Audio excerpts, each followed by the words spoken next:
get mic'd up here. We have a wonderful crowd tonight, ladies and gentlemen. My name is David Pryor, and I'm the director of the Institute of Politics here at the Kennedy School of Government. In behalf of the Institute, in behalf of the Kennedy School, we welcome each and every one of you tonight to the forum. I have two quick announcements this evening before we begin. Tomorrow morning at 8 a.m., we'd like to extend a special invitation to Harvard students and all students to an Institute of Politics special breakfast with the mayors of Cedar Rapids, Chattanooga, Cleveland, Minneapolis, Norwalk, Quincy, Richmond, Santa Barbara, St. Paul, Tacoma, and Toledo. I sound like I'm the conductor on the train. So we're going to have a breakfast over in Taubman, right across the courtyard. You're going to get to meet your new mayor. You're going to get to talk to your mayor. You're going to get to ask your mayor any questions that you so desire. So it will be in the rotunda of Taubman. It is actually known as Collins, but it's right across the courtyard. We welcome all of the students there to come and visit with their mayors. Let me also introduce some of America's new mayors. They're here today for a school. Since 1972, the Institute of Politics has held a 2.5-day school for the newly elected mayors. And let me, if I could, introduce them. And some of the, I don't want to say the old mayors, but some of the seated mayors are also here. Let's have all the mayors rise here who are here with us tonight.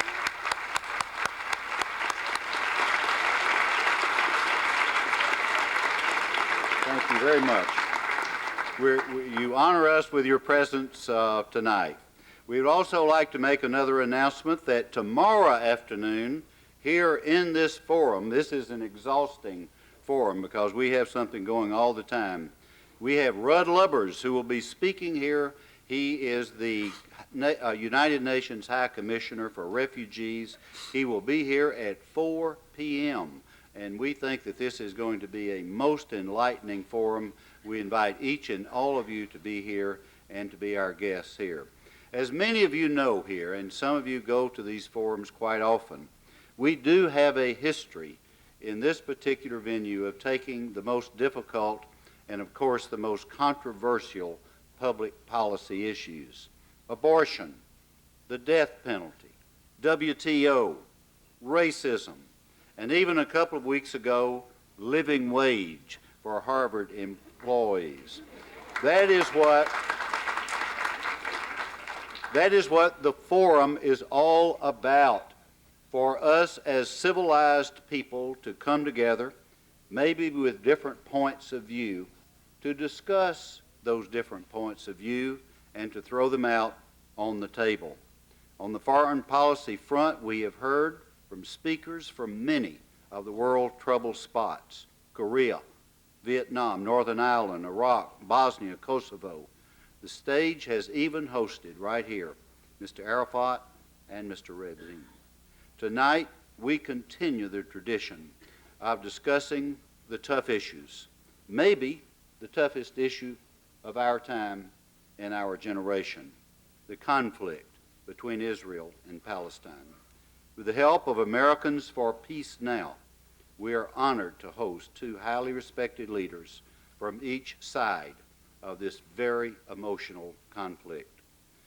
Minister Yasser Abed Rabo and Dr. Yossi Beilin, welcome to Harvard, and thank you for taking your time to share your views and to educate us. And before we begin the discussion this evening, I would like to ask you, I would like to make an appeal to this audience for your help in making this event not only successful, but also constructive. Everyone in this audience knows how highly controversial and emotional this issue is. And I'm sure that everyone here has a very strong opinion on this subject. But as a personal observation from over 20 years in the United States Senate and the Congress, I learned that progress and learning can only be made through civil, constructive dialogue. It is this dialogue that has strengthened our democracy, moving our nation forward in the face of crisis, and making the United States the envy of all other nations. So I challenge tonight the speakers and the audience to a spirited and a civilized dialogue together. I challenge the audience to respect each other's opinions and to learn from this amazing opportunity that we're so proud to have that is presented to all of us in the forum tonight. Let me also recognize an alumnus of the Kennedy School who has helped to bring our distinguished panelists here tonight. Adam Handler, a former mid-career student, now working with Americans for Peace Now, was instrumental in making this event happen. Thank you, Adam, for your work. Where are you? Adam, thank you. Thank you very much. On a final note, I would like to recognize the outstanding student groups that came together to come to us and say, we need to discuss this problem, and we would like to have it done in the proper place, in the forum at the Kennedy School of Government. The Harvard Society of Arab Students, the Harvard Students for Israel, the Harvard Islamic Society, Harvard Hillel, Woodbridge Society of International Students, Institute of Politics Student Advisory Committee. Moderating tonight's event is Eva Bellin. She is the Associate Professor of Government here at Harvard. She teaches a government class entitled The Struggle for Palestine and Israel. Ladies and gentlemen, Professor Bellin.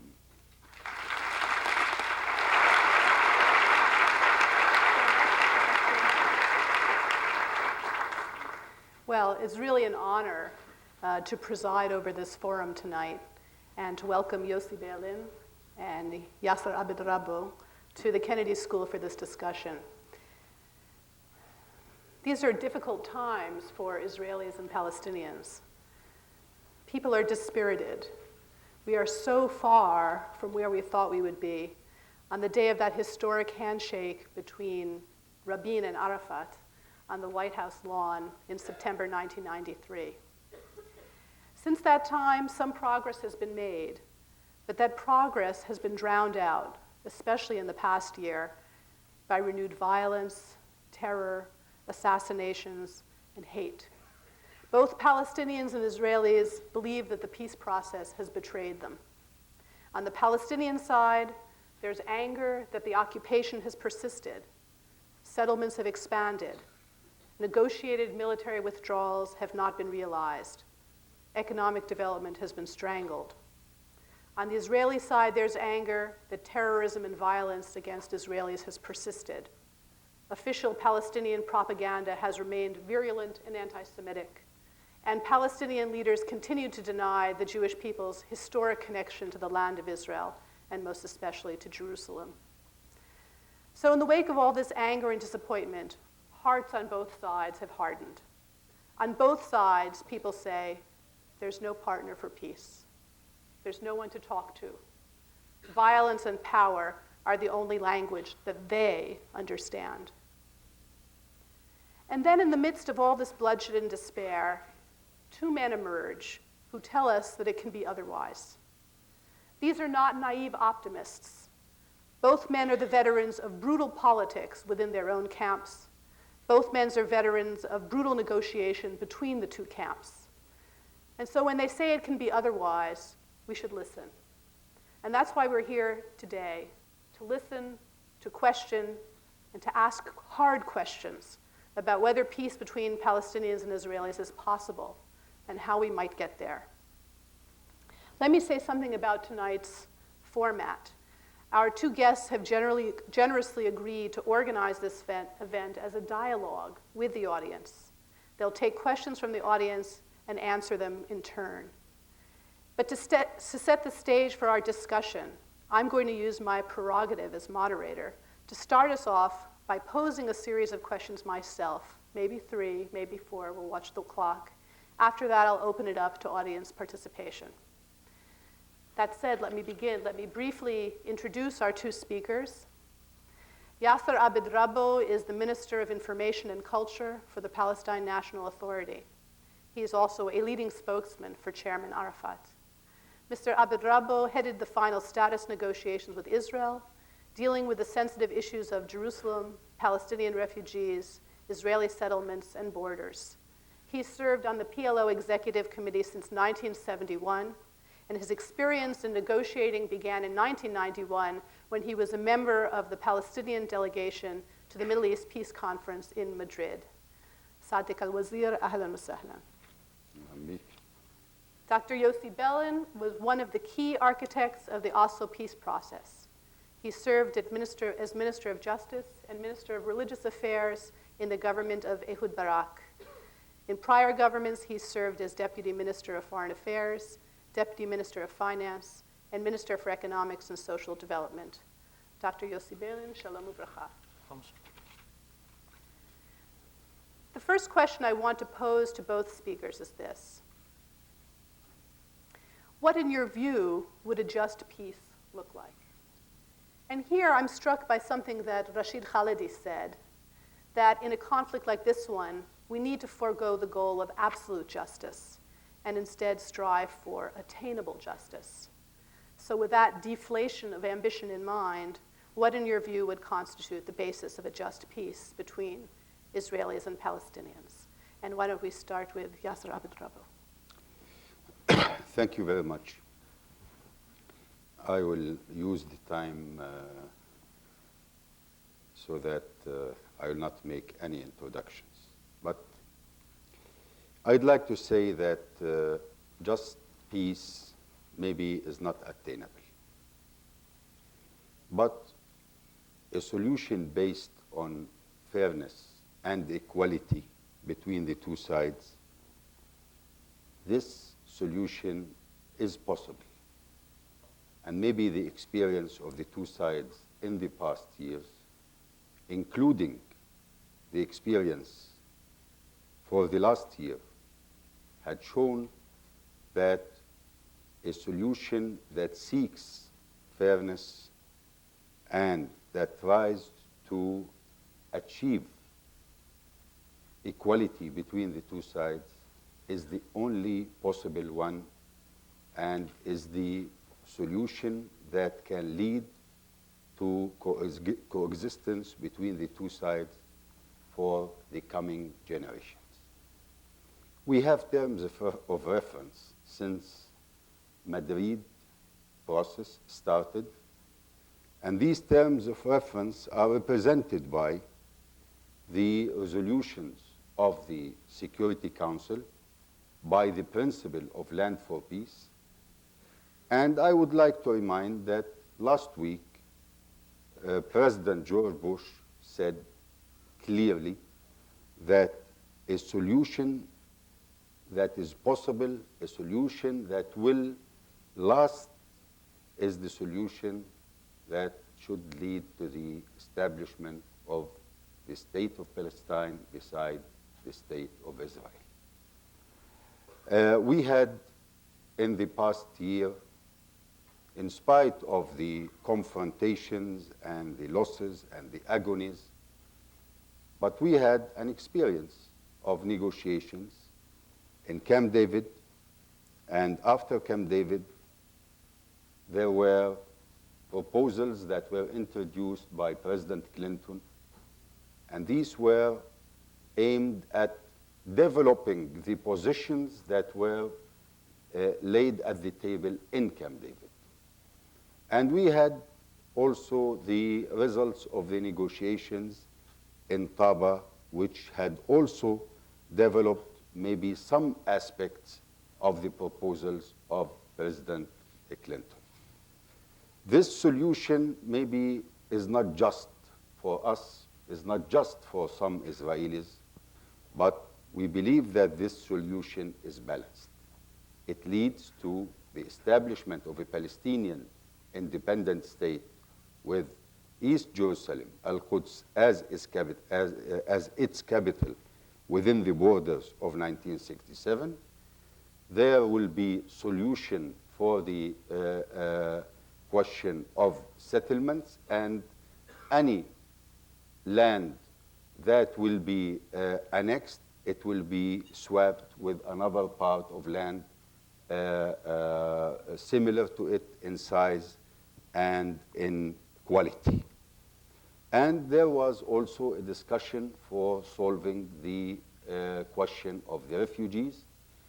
And I say here that maybe this is not the just solution we seek for the refugees, but it was also a beginning of a solution that will satisfy the needs of both sides.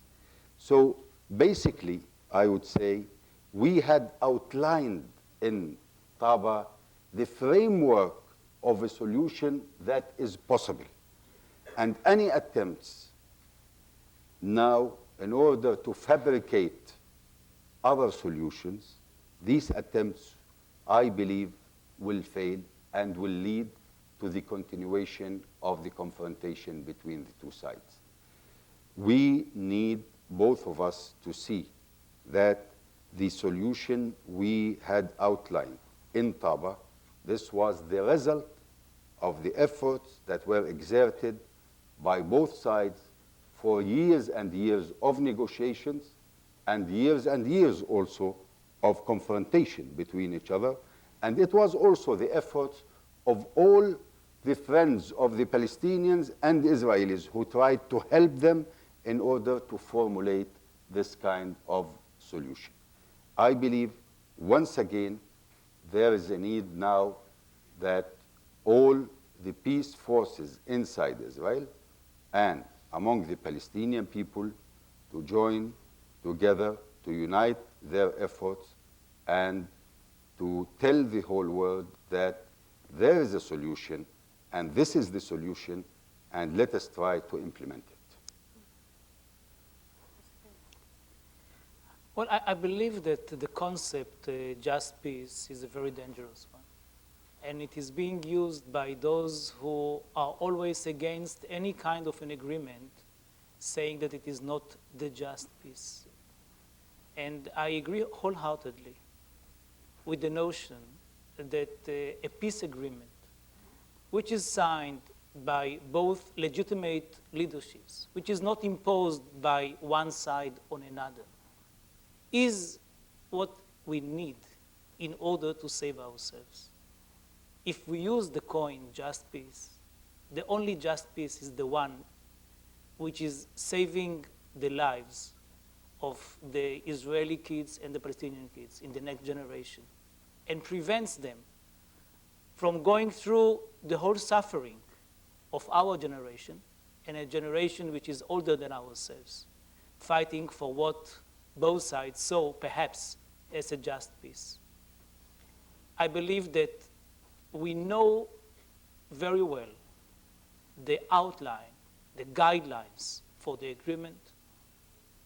It was drawn by President Clinton less than a year ago. Even he did not invent the wheel because he just expressed the views of both sides and said, according to my view, listening to you, I can see that this is more or less the solution. These are the gaps which can be bridged. And on this basis, both of us negotiated in Taba.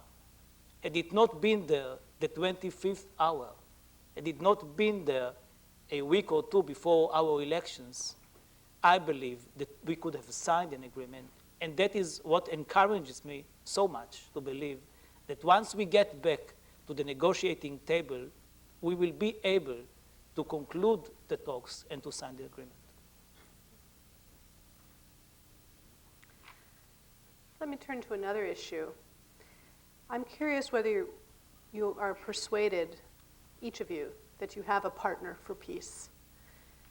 The word on the street is the other side has betrayed us, the other side is insincere, there's no one to talk to. And so I'm wondering, do you think there's someone to talk to besides a small group of intellectuals and brave-hearted politicians, a few of you?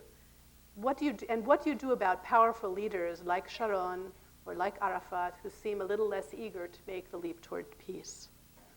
Why don't we start with Yossi Ben? Well, first of all, if we say that we don't have partners, actually we are doomed. We are not commentators who are looking at a picture and saying, well, maybe these are not the best people to negotiate on peace. We are fighting for our lives. We found partners on the other side. We had not chosen them before. They were there, they were elected by their peoples. And we cannot be choosy about it. The question is whether the partners are exposed to the world, whether they are pragmatic enough, or whether they live in the bubbles and don't know what is going on with them. And there are some such leaders in the world without referring specifically to them. The good news, well, the bad news is perhaps these are not the best leaders for their peoples. The good news is that these people consider the importance of the world in such a way that the world can have an influence on them. And that is the most important point. I think that for Chairman Arafat, who is traveling very intensively, it is important to know what is the view of the Europeans, the Americans, and others. And I think that for Prime Minister Sharon, the legitimacy of the world that he can get from the world is very important. The relations with the United States is a strategic asset for him and for Israel. And the American view and the European view are important to him. And that is why I'm saying that it is our role not to give up on each other, not to give up on Arafat, not to give up on Sharon, to try and exert influence and pressure from within, from the public opinions, and tell these leaders, go back to the negotiating table. You don't have a better choice. You may feel betrayed. You may not trust each other. You have all the good reasons in the world, perhaps, but you don't have a better choice rather than to negotiate. And to the world doesn't have to impose a solution and will not impose a solution. This is not needed. What is needed is an involvement, interference, ideas, suggestions. Not to be afraid to repeat mistakes of the past, because in the past there were also achievements for the Americans, for the Europeans in the Middle East. The Middle East today is different from the Middle East of our youth. 25 years ago, there was no peace between Israel and Egypt. There was no peace between Jordan and Israel. Our youth is today, not 25. That is true. It is eternal. And there was no Oslo agreement, and a Palestinian minister, an Israeli minister, would have not met here in Harvard to talk between them. It's a different Middle East.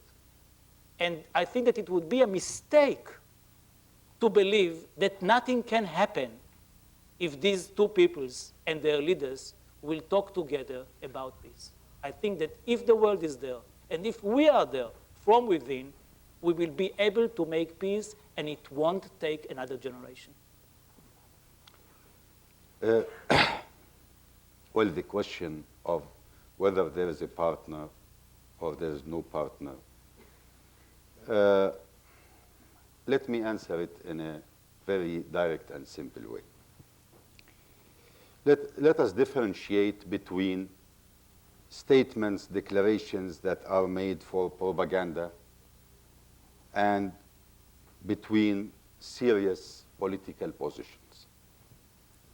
I know that Mr. Sharon declares in the morning that Arafat is not a partner, and in the evening he sends his son to talk to Arafat secretly. So either he is a partner or he is not.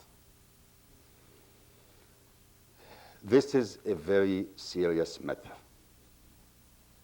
We do not choose the Israeli leadership, and the Israeli leadership cannot and should not choose our leadership. We don't like the present Israeli leadership. We think that it is acting against peace. But this is the only leadership that we can talk with. They were elected by the Israeli people, and they are the government of Israel.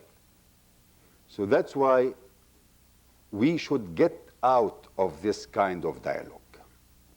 And we should sit directly at the table of negotiations in order to continue the process that was interrupted. There is violence, yes, there is violence. There are atrocities committed daily, there are atrocities. We are a people of 3,200,000 or 300,000 in West Bank and Gaza and East Jerusalem. We are living under siege. Every village is cut from the other village. Every town is cut. Our economic life is paralyzed. We paid a very heavy price in the past year and in the years of occupation. Until now, around 800 Palestinians were killed, 200 Israelis were killed as well. And there are over 30,000 Palestinians were injured in the past year. I don't want to compare it with horrible events that had occurred, but if we take the percentage of the population, this is a very high price, very high price.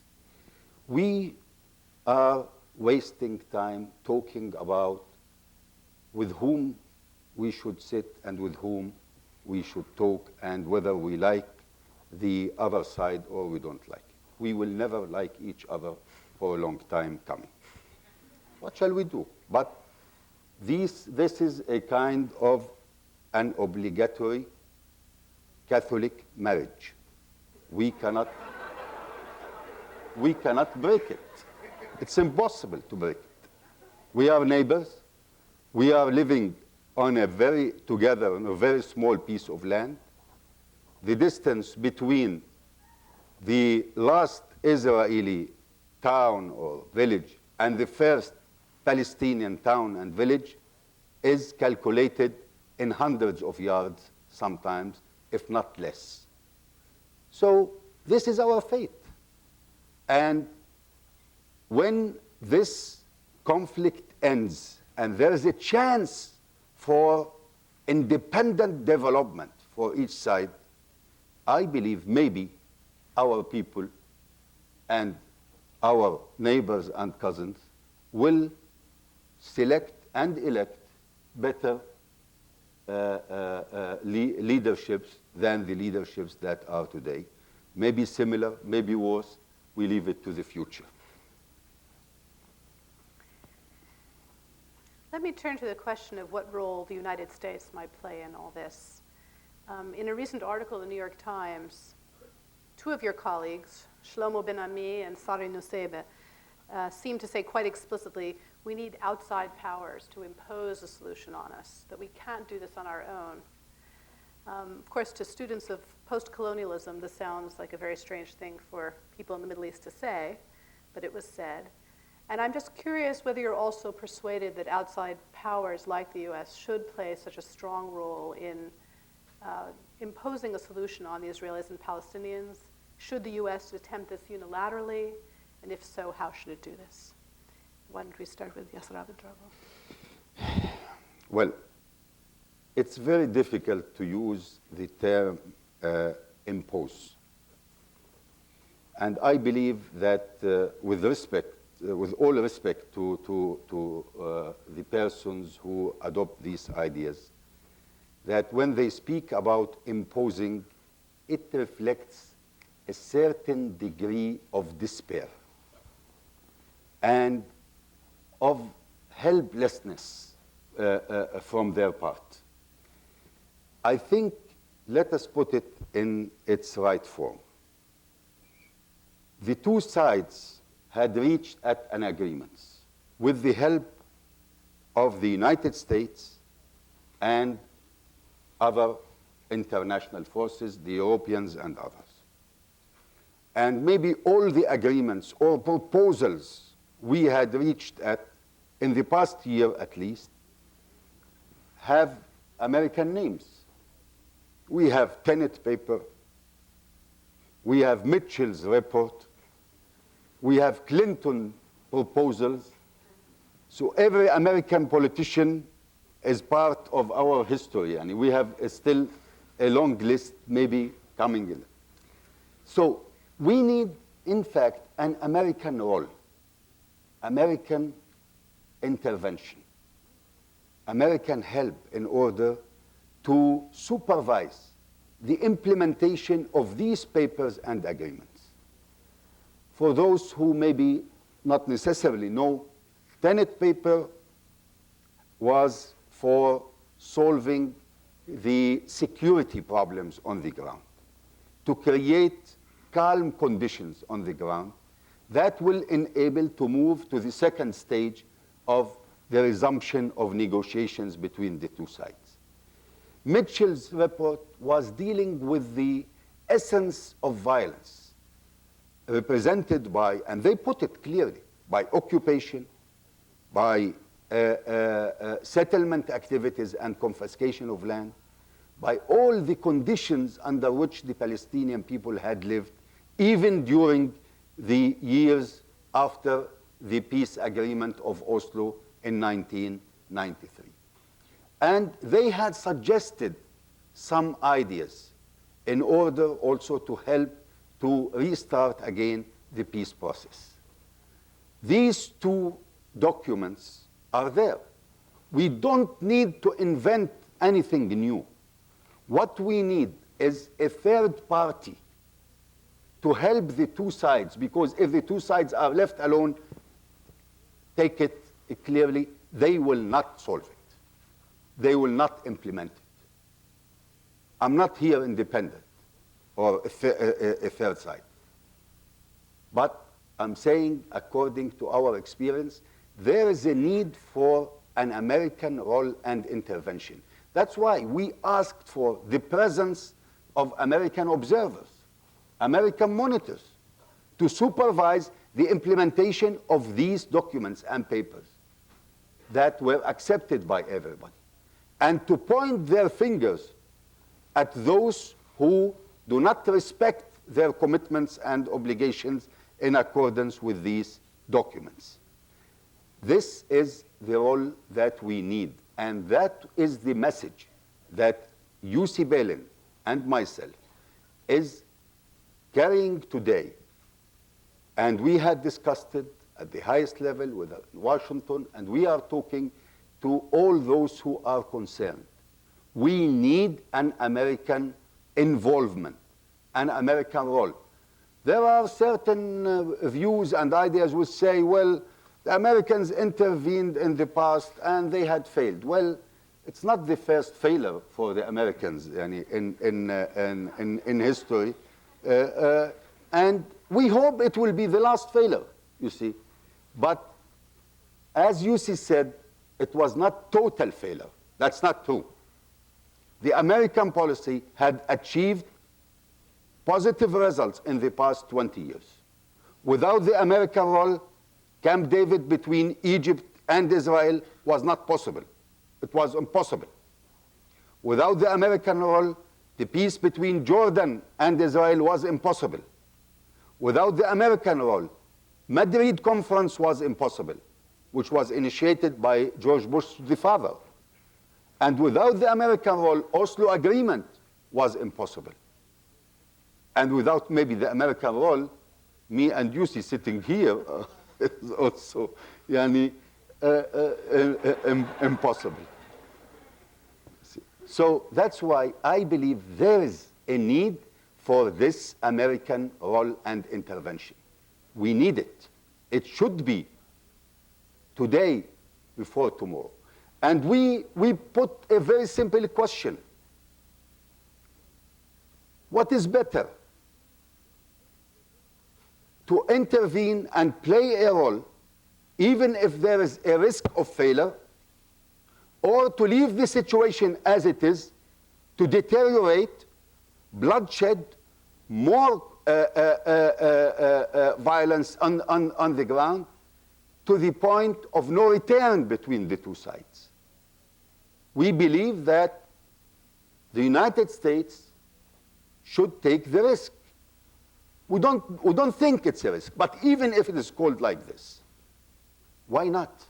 It's better than leaving things to go by themselves, and the situation, believe me, is worsening more and more every day. That's why this is the message we have, and that's why we don't speak about imposing solutions. There are already solutions that are accepted by both sides. We are speaking about interference. We are speaking about supervision. We are speaking about helping the two sides through monitoring, through observing the implementation in order to reach at the goal that we all seek, which is peace on the basis of equality between the two sides. Well, we negotiated the Oslo Agreement with the Palestinians without any American involvement and even without an American knowledge. And when we finished the job in August 93, and had to tell our parents, we were afraid whether they would be very happy about this marriage. And we went to their vacation on the West Coast, where both Warren Christopher and Dennis Ross vacated. Trembling, I can tell you. Not knowing in advance what would the only superpower in the world tell us about it. And I must say that I was really not only happy, but I admired the kind of a reaction that we got. Because they said to us, thank you very much. Thank you for doing it. And thank you even for not involving us too much in this. And then we went to the interim agreement, which was very, very complicated. Now it was a done deal. The world knew that we had an agreement. The Americans were involved. They had a special envoy, special emissary, Dennis Ross, to the region. Whenever he came to the negotiation in Eilat and in Taba, our two chief negotiators, Uri Savir and Abu Ala, would hide their papers. Literally. He would come, ask what was going on, and they would say, well, some differences, of course, we will bridge them, we will surmount the problems. He would go, and they continue to negotiate. I must say that this is the best way to have peace between two peoples, and I'm sure that Dennis was very happy. He was not insulted. And had it been possible to come today to the United States, not asking for involvement, but saying, hey, we have an agreement, I could have been much prouder. But I'm not. We are not in this situation. It's another leadership. It is much more difficult. The intifada for the Israelis is not just a piece of cake. It is a real blow. And the result is that with this distrust and passive reactions on both sides, you need a third party. And the only third party which can really call the shots is the American third party, which is having now also a very real challenge of fighting the unknown enemy of terrorism, needing a coalition of sanity. And the regional coalitions which can be solved, which are soluble, are an impediment to such a coalition. We know it all. So it is not only a selfish interest of both of us, Palestinians and Israelis, who aspire to have peace. It is also a very clear interest of the United States. There won't be an imposed solution. Even if there is another article of Shlomo Ben Ami, it won't change the world. We know that the Americans will not impose a solution on Israelis and Palestinians, and it is good news. I don't want that my kids will know forever that they live in an imposed peace. They deserve real peace, not something which was enforced on their fathers and mothers. And the same goes for the Palestinians. And knowing history a little bit, I'm not sure whether we can point at imposed peace agreements. It won't happen. What will happen is exactly what Yasser Abdrabbo said. Involvement, helping us, and we can attract the Americans by saying, you won't have many other international conflicts with so many solutions. It is all set. We have just to ignite the car. Yes. Why don't we open it up to the audience? We have 4 microphones set up. So 2 on the second floor, 2 here.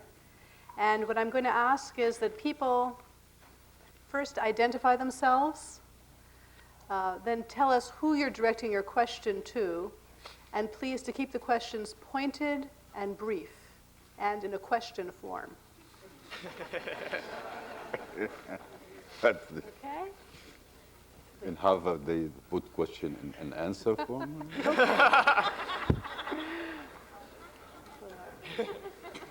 Hello, my name is Lenore Martin. I co-chair the Middle East Seminar here at Harvard with Professor Herb Kelman and Dr. Sarah Roy. I don't mean to implicate them in this question, but I was hoping we might get down to a little bit more, to some more specifics. And I was hoping you might help us to understand how you might bridge the refugee issue, for example. And I'll leave that to both of you. Okay. Nice, simple. Thank you very much. Go ahead. You want to answer it? No, I'm not, I'm serious. I'm not, and the question of refugees, of course, we discussed it in Taba, and we discussed it before. UC Berlin was heading the Israeli side in the Committee of Refugees in Taba. Dr. Nabil Shah was heading. So it is, as we say, from the mouth of the lion, and you can get the answer and the response to this question. That's why I asked UC if he's kindly. Thank you. Actually, the problem of the refugees, which is perhaps the most emotional one, competing with Jerusalem, has been, broadly speaking, solved both by the suggestion of President Clinton and in our talks in Taba. The solution refers to compensations to the refugees for their suffering and for their assets by an international fund, and the Israeli role there will be a very significant one.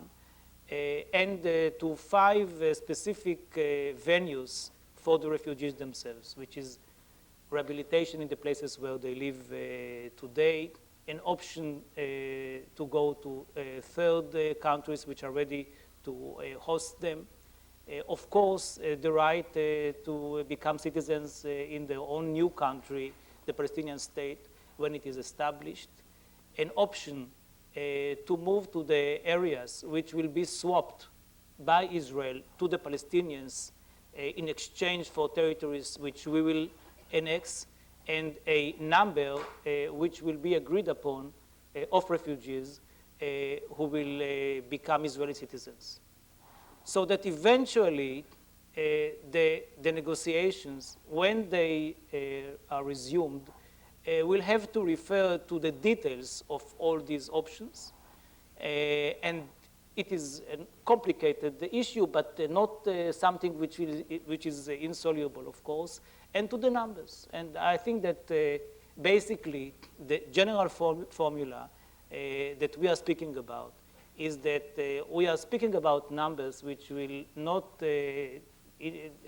change the demographic balance of the Jewish state, which is the biggest threat of the Israelis. I mean, they are saying if you have your own state and you want the refugees to come to us, then you will have 2 Palestinian states. And this is something that we will never agree, and I think that is agreed by both sides. So we will have to negotiate about this number. I think that both of us know more or less what we are speaking about. It is not something which will be a total enigma, and we could be there. The problem was in Taba, and that is, I believe, the fault of both of us, that at the point when we were actually almost ready to strike the deal, and when the talks stopped, on the verge of the press conference, the Palestinian head of the delegation, Abu Ala, suggested just to refer very briefly to the issue and said that the Palestinians insisted upon the right of return and the Israeli rejected it. He thought then perhaps that it would be more convenient for both sides not to tell the real story because it might somehow embarrass both of them. The result was that many in this world believe that at the moment of truth, when we were so close to an agreement, the issue of the right of return exploded the whole process. And we were back to square one, whereby the Palestinians are demanding the right of return, which is actually making null and void the idea of a Palestinian state, and that Israel is totally against any reference to the refugee problem, and that an agreement is impossible. So we can tell you an agreement is possible, and this will not be the issue which will break the negotiations. Yes. My name is Avi Heilman. I am in Harvard College. I'm a junior, and I'm from Jerusalem. My question is, to what extent, and my question is really to both of you, to what extent do you believe that the Palestinian National Authority and the Israeli government can sign an agreement which will, in essence, deliver their people? To what extent will they be able to have their people behind an agreement which will be acceptable to the other side? And what if the answer is that they will not? Well, let me say something. In spite of all what happened last year, where I believe the level of hostilities had reached to the maximum, the atmosphere of hatred, of mistrust, of lack of confidence between the two sides had spread in unprecedented way, at least since the beginning of the peace process. In spite of that, look at the polls, the Israeli polls and the Palestinian polls. The Israeli polls, they ask, do you trust the Palestinians that they want peace? No, 70%, 80%. Do you trust the Palestinian leadership? No, 70, 80%. Do you accept the resumption of the negotiations between the two sides? Yes. Do you accept a two-state solution? Yes, the same percentage. It's not a contradiction. It's not a contradiction. Then you ask the Palestinian, and our polls say the same, nearly the same thing. Do you trust them? No. Do you think they want peace? No. Do you want negotiations? Yes. Do you want a two-state solution? Yes. This is the majority, two-thirds majority, which means a simple thing. For the Israelis, they are very sensitive to their security, but they are ready for peace and a peaceful settlement on the basis of two-state solution. They know, the ordinary Israeli, that there is no other solution except that. For the Palestinian, they are sensitive to their freedom. And they know that there is no other solution except the two-state solution. We did not start today or yesterday. This awareness among the two nations is the result of years and years of positive and negative experiences between the two sides.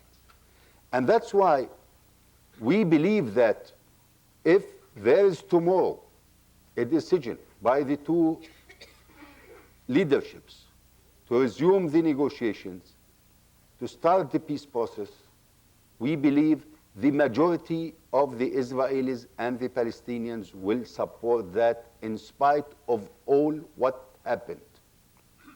Because nobody among the Israelis and the Palestinians want to continue this confrontation as a target in itself, as an aim in itself.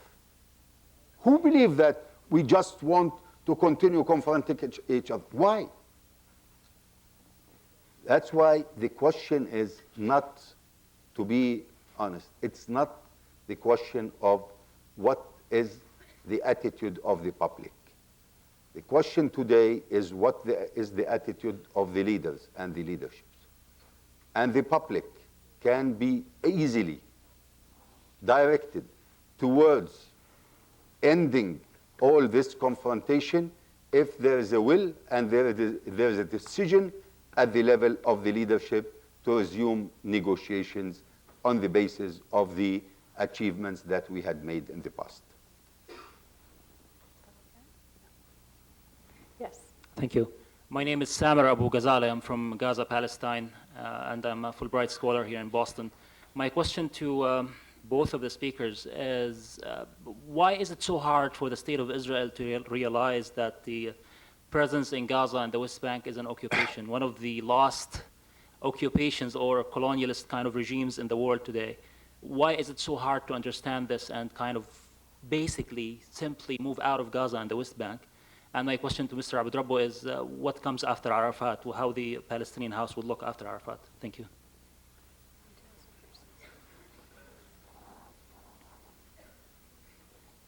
By the way, I'm not sure whether Abdullah knows what comes after Arafat. Samer Abu Ghazali, maybe. The only thing. Where is he?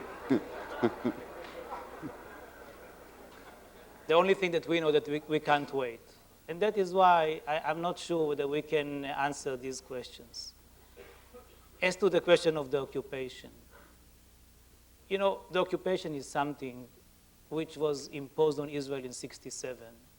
And many Israelis understand that their biggest victory, which was a result of their need to defend their country, became their biggest curse. And a very important group in Israel, not a marginal group, not a group of lunatics, some naive people, but I would say people from the mainstream of the Israeli political arena understood it years ago and fought for it and achieved an agreement in the Labour Party, in party to the left of Labour, to go for an agreement which will put an end to this occupation. Because those who suffer from these occupations are not only those who are occupied, but also the occupiers. By definition, this we know from history. For many Israelis, the question would be not why won't you put an end to the occupation?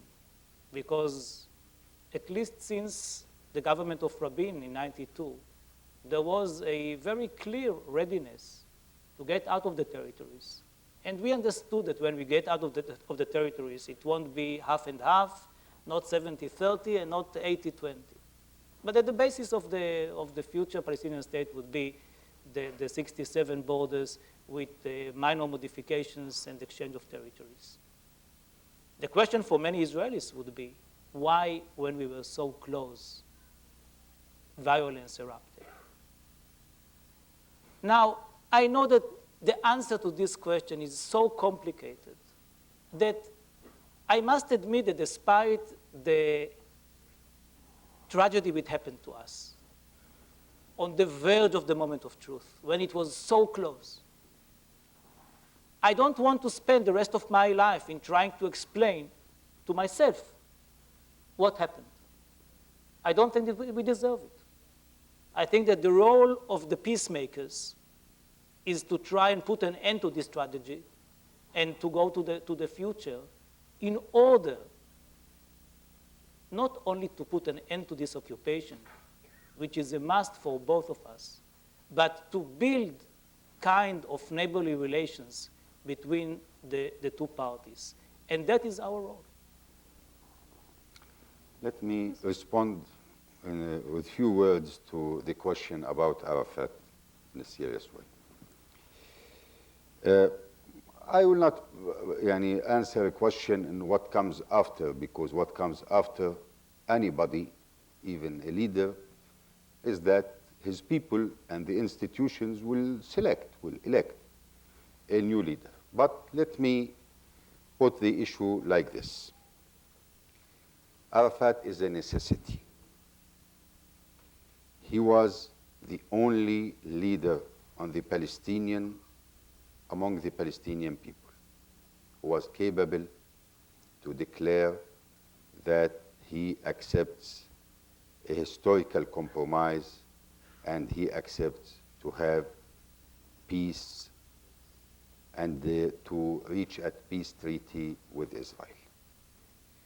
Without Arafat, it was impossible. And until today, Arafat is leading the Palestinian people and is representing a leadership which is also a leadership of moderation and pragmatism. He was an example for moderation and pragmatism, and still is until today. Nobody is perfect, and I know that there is some criticism here and there to some aspects of the personality or the role of Yasser Arafat, but this should not hide the fact that the basic character of Yasser Arafat is his moderation and his pragmatism, which had led to very positive and historical developments in the region. They had led to the opening of peace process. They had led to the opening of new relations between some Arab countries, Islamic world, Arabic world in general, and Israel. And this all happened after Yasser Arafat had signed in Washington in 1993. It was interrupted in the past few months, but this interruption should not lead into a downfall of the process. We are seeking now to make this interruption short and to continue the process under the leadership of Yasser Arafat and his line that was leading the Palestinian people and the Israelis and the whole region towards peace. Gadi Baltiansky, Israel. As an Israeli, when I look into the future, I bear in mind the different mistakes I think the different Israeli leaderships committed until 93, until Oslo and since 93, and trying to think about the lessons that we should draw from them. I would like to ask Minister Abed-Rabo, what do you think were the mistakes committed by the Palestinian leadership, if any, especially since 93, and what lessons we can draw from them looking into the future? Well, there are many mistakes we committed. And maybe some of these mistakes we are today witnessing the results of not taking them seriously or trying to correct them in the right moment. A major mistake that I believe we committed is that we did not ask during Oslo negotiations, the secret negotiations, and afterwards, that there should be a clear Israeli commitment to stop all settlement activities in West Bank, Gaza, and Jerusalem.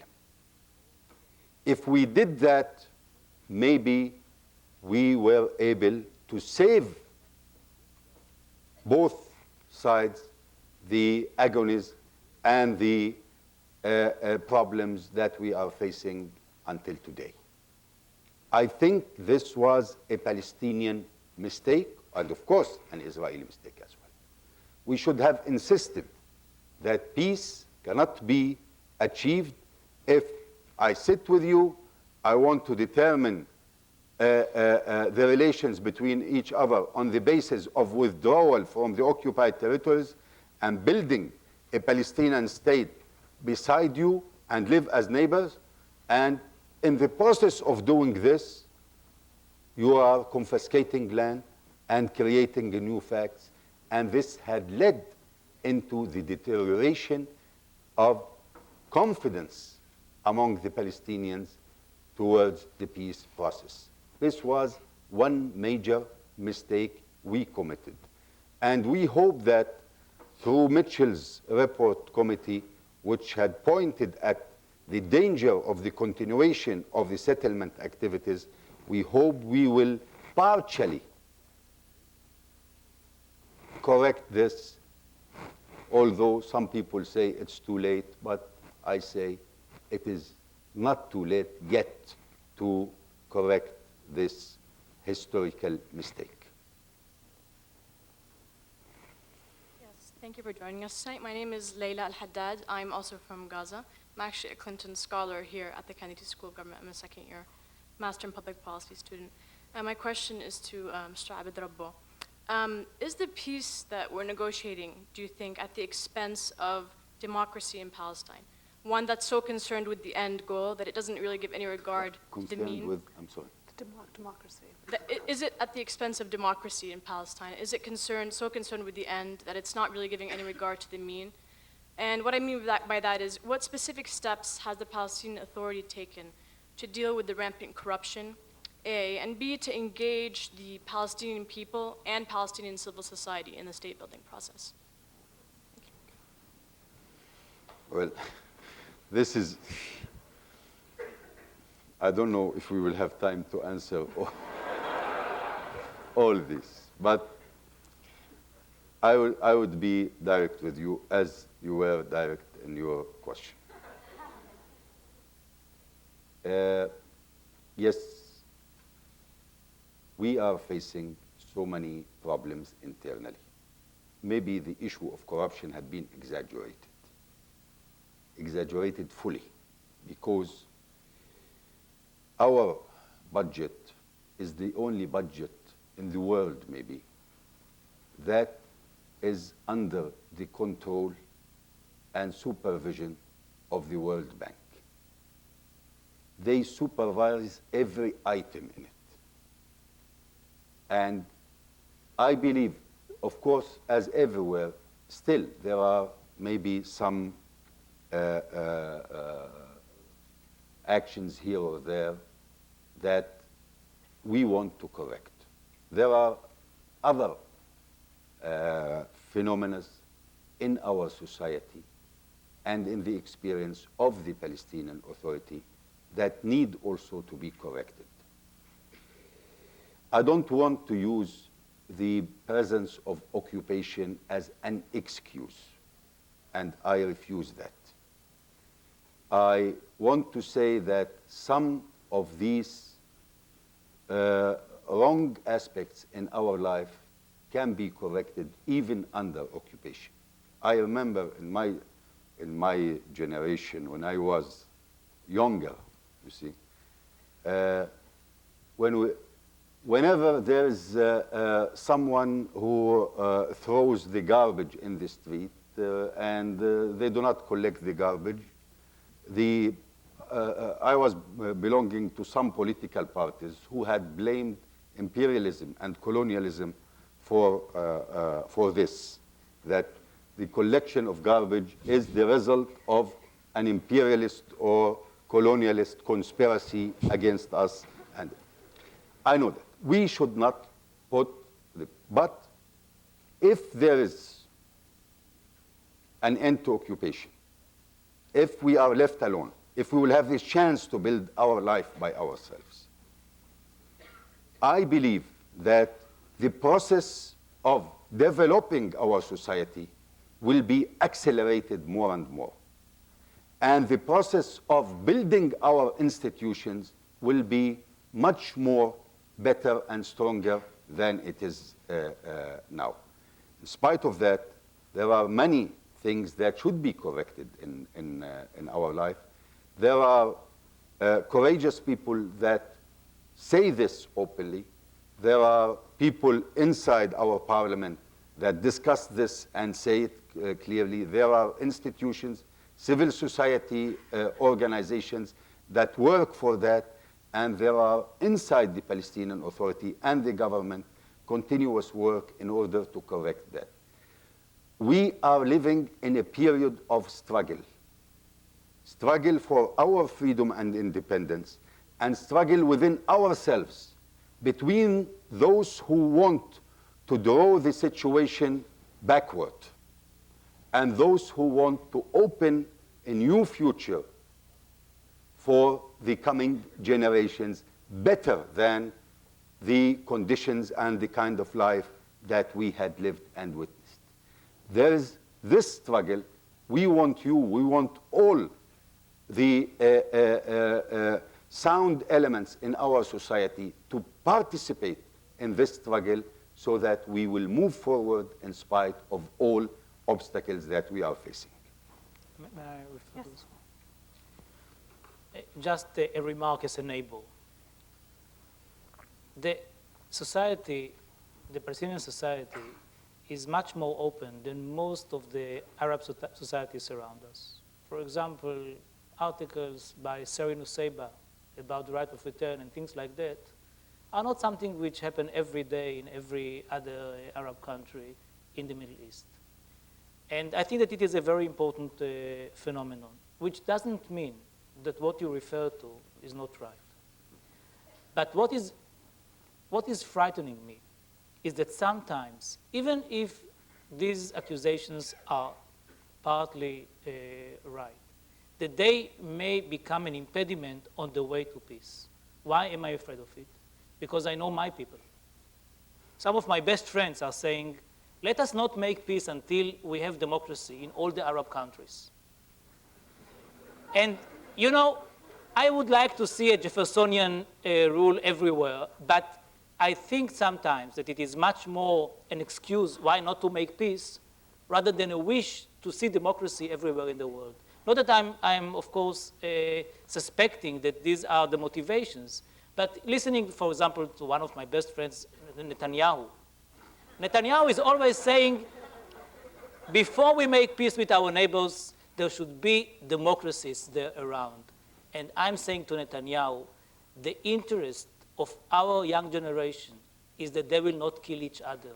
It is really more important than anything else. Democracy is important. And of course, it will be a very different world if we live among democracies in the Middle East and elsewhere. We should struggle for democracies and strive for them, but not on the account of peace. Well, we're running late, so we'll probably take only 2 more questions. Hi, my name is Zach Goldman. I'm a freshman at Harvard College. I'm from New York. To what extent, this is for both of you, do you think that Yasser Arafat has realistic control over the actions of such fundamentalist groups as Hamas, the PFLP, et cetera?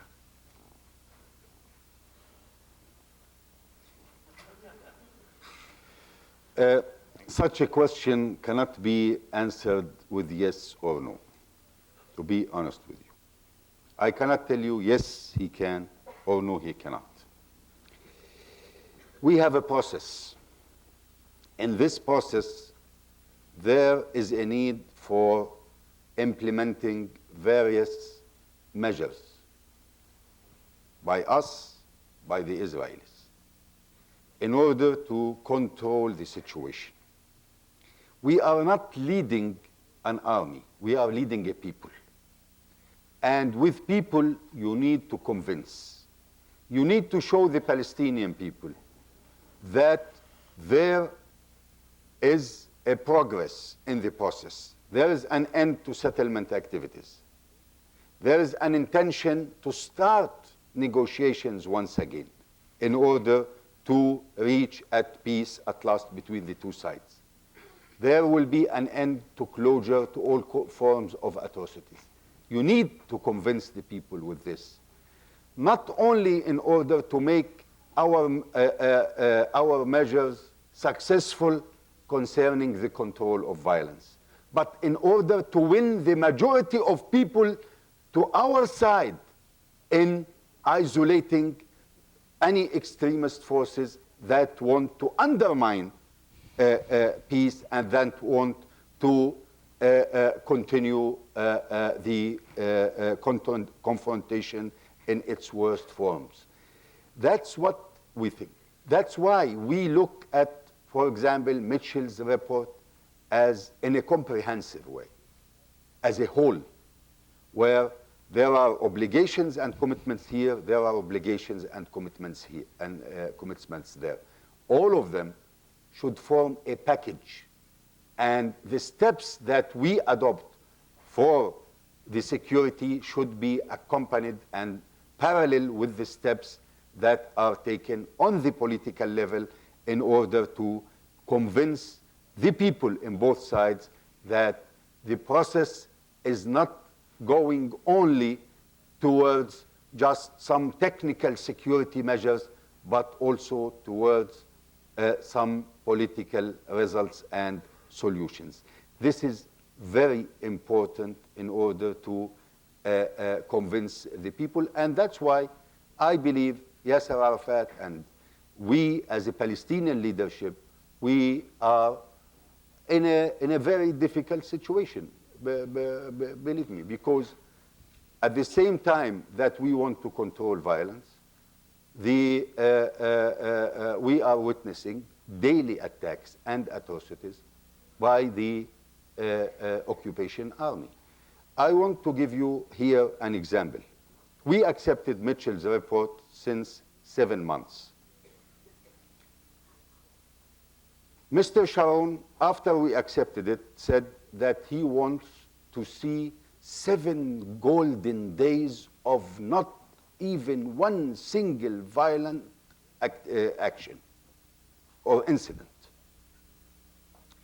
And when Mr. Colin Powell visited the area, and he said, well, Sharon wants, before implementing Mitchell's report, he wants 7 days without one incident. We asked Secretary Powell, although Washington, D.C. is not an occupied territory, of course, but can you tell me, is it possible to have 7 golden days in Washington, D.C. without one incidence of violence? 1 day, 1 hour? Of course not. And why to make the process, the whole process, a hostage to one person or one terrorist who can break it by committing any terrorist action? Why to make all of us hostages to that? So that's why we refused this, we rejected this.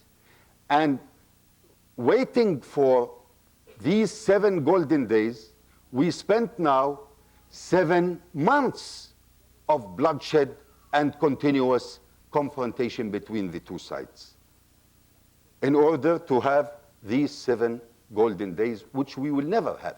This is a pretext in order to prevent the peace process from being started.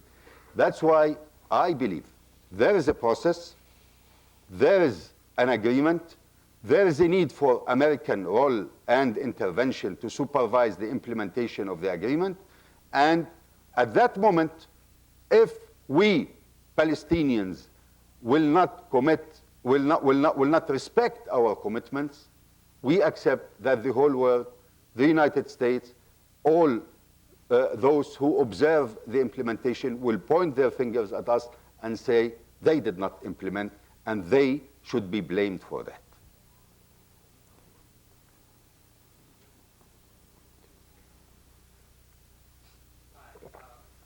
My name's Eric Berger. I'm a student here at the Kennedy School of Government and also at the Divinity School here at Harvard. First of all, I want to say that I'm very heartened to see both of you here tonight in this forum making steps forward even while the fighting intensifies in your homelands. Your relationship bears witness that the seeds of peace still persist. However, despite your efforts, I remain deeply skeptical that peace is on the horizon, nay, possible in my lifetime. Since the re-eruption of violence over 1 year ago, many observers— May you live long, Yani, that. That's the problem. Since the eruption of peace over 1 year ago, many observers, including Dennis Ross, have been of the opinion that the fatal flaw of Palestinian and Israeli negotiators was that as your leaders and negotiators built relationships with each other, much as you two clearly have, regular Israelis and Palestinians remained as distant as ever before. So in simple terms, the dynamics at the negotiating table did not match those on the ground. You don't need me to tell you that it takes a long time to build trust and peace between two people. But what then are you doing to build peace between the Israeli and Palestinian peoples? Well, I think that in some ways we refer to this point of the difference between somebody who lives elsewhere and sees the situation and may be skeptical, and it is a legitimate option, and those who live there and have to decide whether or not they can really walk in the streets, make peace with each other, or launch, God forbid, the war against each other.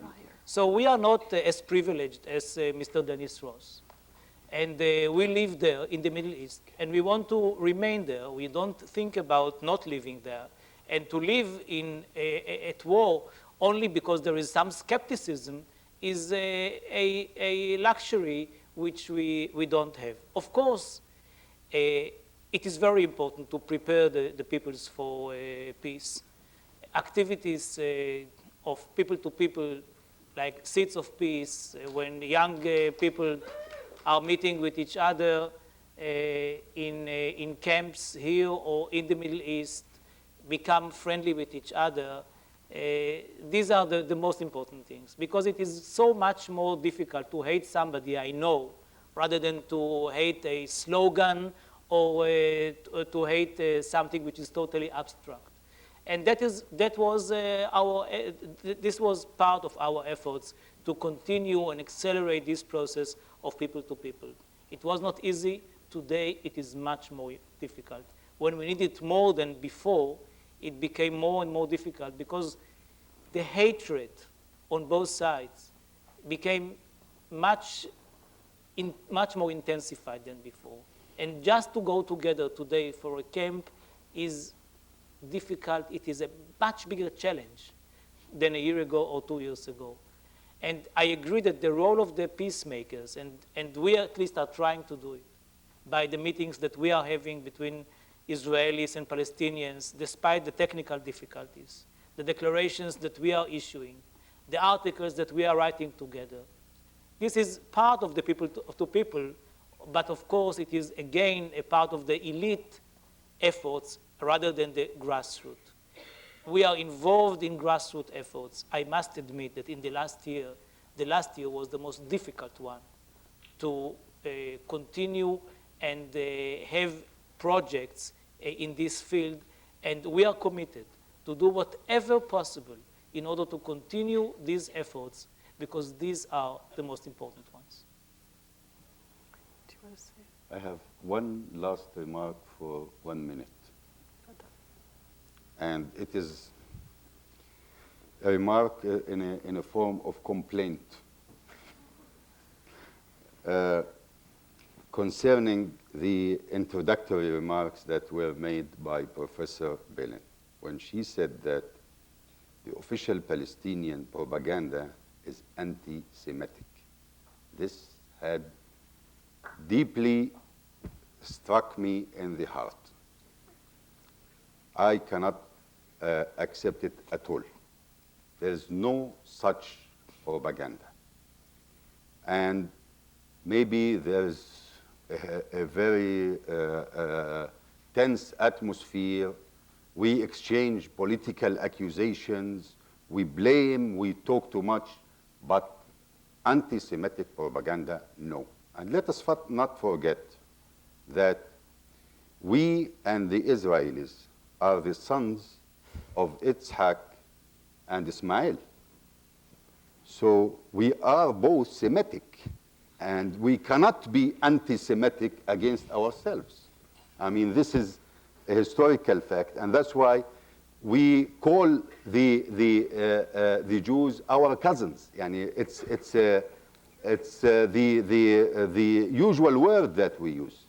So please correct it in the future. And you were very kind and generous, and thank you very much. Yes, Somebody there on the left. who is very important from the Israeli TV. If you can let him ask the last question on the left. Here. The guy with the green shirt? Okay.